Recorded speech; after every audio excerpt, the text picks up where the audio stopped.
Кръгла маса дискусия по проблемите на професионалното образование се проведе днес в зала 1 на община Свищов.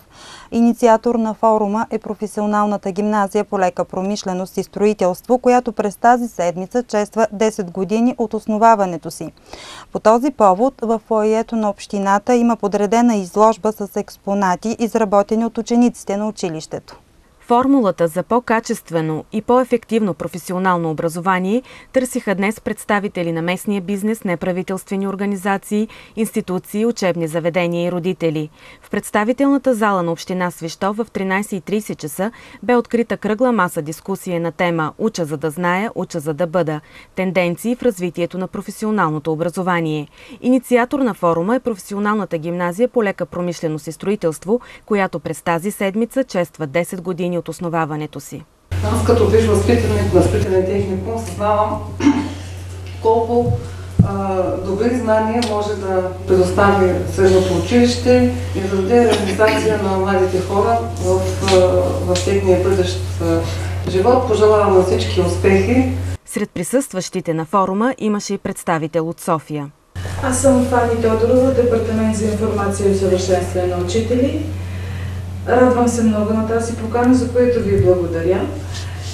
И може би в тон с вашите изказвания, моите очаквания са все пак наистина да се види, ако може от тук да излезем с някакви конкретни мерки за намаляване на дистанцията между търсенето и предлагането, които да, така да се каже, да се набележат с цел сега да съпътстват, така да се каже, промените в Закона за професионално образование и обучение, който много залага на тотална промяна в обучението.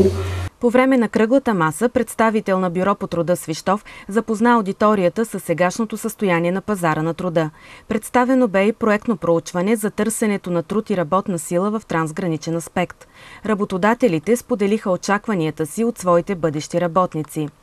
Предстои обсъжданията от кръглата маса да бъдат обобщени и изпратени до Регионалния инспекторат по образованието във Велико Търново, както и до Образователното министерство с надеждата, част от тях да залегнат в новия закон за професионалното образование и обучение. В фоайето на община Свищов до края на седмицата всеки жител и гост на града може да се запознае с конкретни постижения на ученици от професионалната гимназия по лека промишленост и строителство.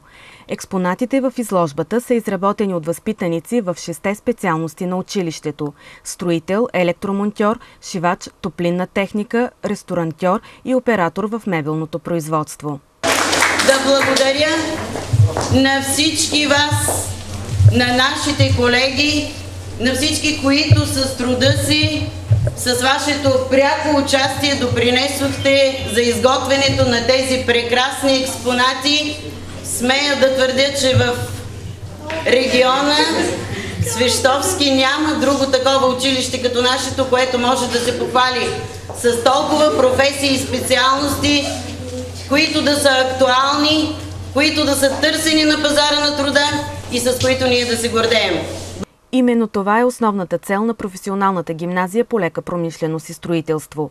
Чрез различните професии да направи младите хора можещи и търсени специалисти.